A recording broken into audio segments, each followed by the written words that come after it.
Wenn Godzilla der König der Kaiju ist dann nicht Mothra logischerweise die Königin der Kaiju? Ich meine, hey, ja, man könnte wirklich festhalten, Mothra, die riesige Motte, ist mehr oder weniger eine Art von Love Interest für Godzilla selber, obwohl wir auch festhalten müssen, es gab Zeiten, wo die beiden sich nicht unbedingt friedlich gegenüberstanden. Mothra selber ist eine wirklich wandelbare Kreatur, ein Kaiju, der durch die Zeitepochen hindurch geschleudert wurde bis hin in das Monsterverse, wo sie mehr oder weniger auch als eine Art von Phönix eingebaut wurde. Wir müssen uns jetzt hier in dem Video mal ganz genau anschauen, wer ist Mothra eigentlich? Was ist ihre Rolle? Was könnte das Monsterverse in Zukunft noch für diesen Kaiju bereithalten?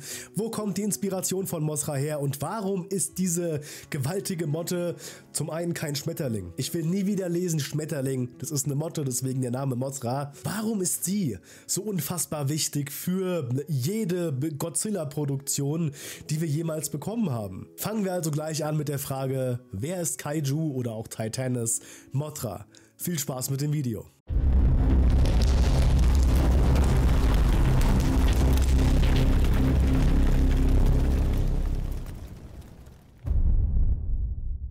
Ein mystisches Wesen, ein Symbol des Schutzes und eines der bekanntesten Kaiju der Filmgeschichte.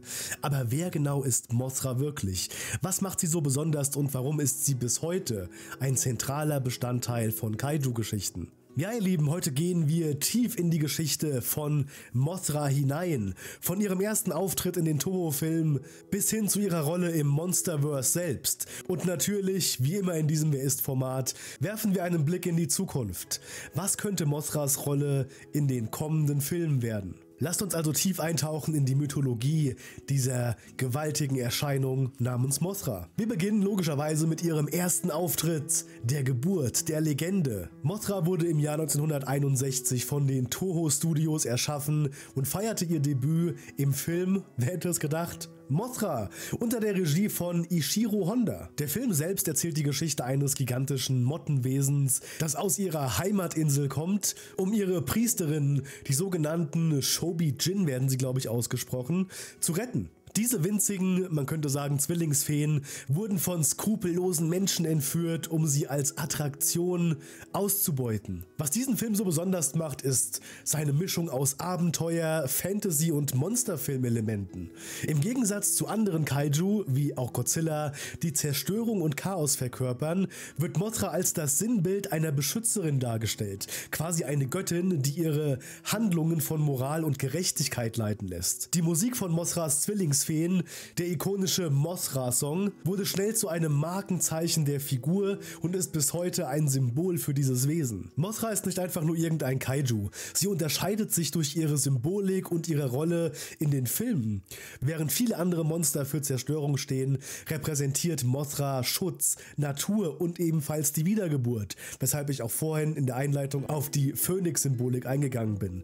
Sie ist oft diejenige, die sich gegen größere Bedrohungen stellt, um die Welt oder eben auch ihre Heimatinsel zu retten. Ein weiteres Alleinstellungsmerkmal ist ihr Lebenszyklus, denn Mothra beginnt oft einfach nur als Ei, entwickelt sich dann zu einer Larve und schließlich zu einer majestätischen Motte. Dieses Konzept der Metamorphose, der Transformation und ebenfalls der Wiedergeburt gibt ihr eine tiefere spirituelle Bedeutung. Nach ihrem Debüt 1961 wurde Mothra zu einem festen Bestandteil der Toho-Filme.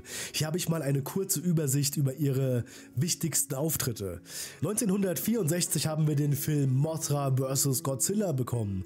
In diesem Klassiker kämpft Mothra gegen wen wohl? Gegen Godzilla, um die Menschheit zu schützen. Der Film hebt die Gegensätze zwischen den beiden Wesen brillant hervor. Godzilla als zerstörerische Naturgewalt und Mothra als die Beschützerin. Im selben Jahr haben wir dann noch den Film Ghidorah, The Three-Headed Monster bekommen.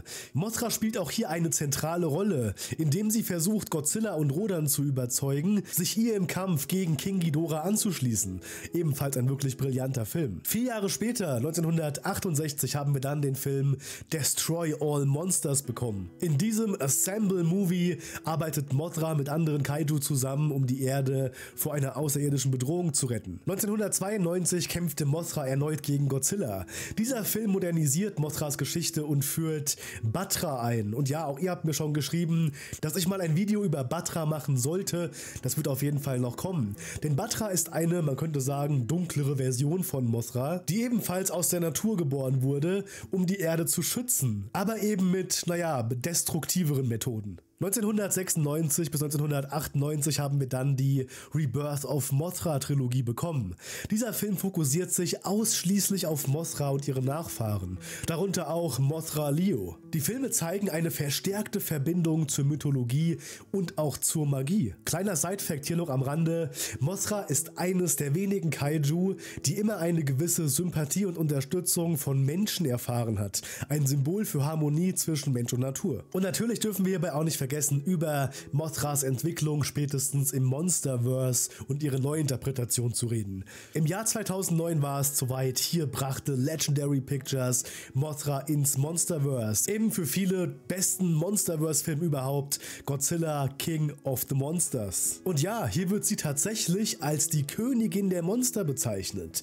Ihre Designelementen wurden stark modernisiert, aber ihre Grundwerte und ihre Grundinspiration blieben weiterhin erhalten. Sie wird als göttliches Wesen mit einer symbiotischen Verbindung zu Godzilla dargestellt. Ihre heroische Selbstaufopferung im Kampf gegen King Ghidorah, bei der sie Godzilla rettet, wurde zu einem der vielleicht emotionalsten Momente im gesamten Monsterverse, zumindest für alle Fans, die wissen, welche Bedeutung Mothra eigentlich für Godzilla hat. Was genau unterscheidet aber jetzt die Toho-Variante von der Monsterverse-Variante? Naja, zum einen können wir sagen, die Monsterverse-Mothra-Variante hat eine stärkere Verbindung zu Godzilla, was in den Toho-Filmen nur gelegentlich mal angedeutet wird. Zum anderen muss man auch ganz klar sagen, das Design ist deutlich realistischer und orientiert sich an einer Mischung aus Motte und Schmetterlingsart. Mothra wurde stark von Mythen und Folkloren inspiriert. Die Idee der Shobijin basiert auf japanischen Legenden über Naturgeister und Göttinnen. Gleichzeitig symbolisiert Mothra die Zerstörung und den Schutz der Natur. Gleichzeitig symbolisiert Mothra ebenfalls den Schutz der Natur, ähnlich wie Godzilla, nur ein wenig heroischer. Eine ganz klare Warnung vor der Ausbeutung der Umwelt. Der Kokon von Mothra wurde in den frühen Filmen tatsächlich aus echter Seide gefertigt, was die extreme Authentizität der Spezialeffekte von damals noch heute unterstreicht. Und wenn man sich das auch heute nochmal anschaut, dann muss man einfach wirklich festhalten, ja, diese ganzen praktischen Effekte altern wirklich unfassbar gut. Was könnte jetzt aber das Monsterverse noch für Mothra in Zukunft an Geschichte im Petto haben? Nach den Ereignissen von Godzilla Kong the New Empire fragen sich viele Fans, was kommt als nächstes für Mothra? Ich meine, irgendeine Art von weitergedachter Idee muss es ja für diese Königin der Kaijus geben. Denn nicht umsonst wurde sie erst in Godzilla King of the Monsters getötet, um sie kurz darauf in Godzilla Kong the New Empire wiederzubeleben. Was sind hier die möglichen Szenarien? Naja, unter anderem eine neue Bedrohung. Mothra könnte erneut als Beschützerin auftreten, möglicherweise gegen eine außerirdische Gefahr. Ebenfalls bestünde die Möglichkeit für eine Zusammenarbeit mit Kong. Ihre Verbindung zu Godzilla könnte erweitert werden und sie könnte sogar eine Rolle in der Entwicklung der Dynamik der beiden Titanen spielen. Denn auch hier haben wir bereits ihren Einfluss gesehen, als Godzilla und Kong in Godzilla Kong the New Empire erneut in einen Kampf verwickelt wurden. Hier ist es Mothra gewesen, die diesen Kampf beendete. Oder auch Option Nummer 3, Mothra bekommt einen Solofilm im Monsterverse. Auch das ist nicht unwahrscheinlich. Denn Gerüchte, dass das Monsterverse mit einzelnen Solofilmen anfangen möchte, um ebenfalls ein Cinematic Universe à la Marvel aufzubauen, die gibt es schon wesentlich länger. Das Monsterverse könnte also Mothra eine eigene Geschichte widmen, die ihre Wiedergeburt und einen komplett neuen Konflikt zusammen mit Gia möglicherweise beleuchtet. In einem solchen Solofilm könnte man darauf eingehen, dass Gia vielleicht auch noch eine Zwillingsschwester hat und somit könnte man dann auch hier eine Hommage an die beiden Zwillingsfeen aus dem Original Toho-Film bilden. Wir halten also fest, von ihrer Geburt 1961 bis zu ihrer modernen Version im Monsterverse ist Mothra ein einzigartiger Kaiju, der durch seine Symbolik, seine Rolle und seine majestätische Erscheinung fasziniert. Aber was denkt ihr? Wie könnte Mothras Zukunft aussehen und was macht sie für euch so besonders? Schreibt mir alle eure Gedanken dazu in die Kommentare unten rein. In diesem Sinne, ihr Lieben, bin ich für heute raus mit dem Video. Ich wünsche euch was. Bis zum nächsten Mal. Macht's gut. Ciao, ciao.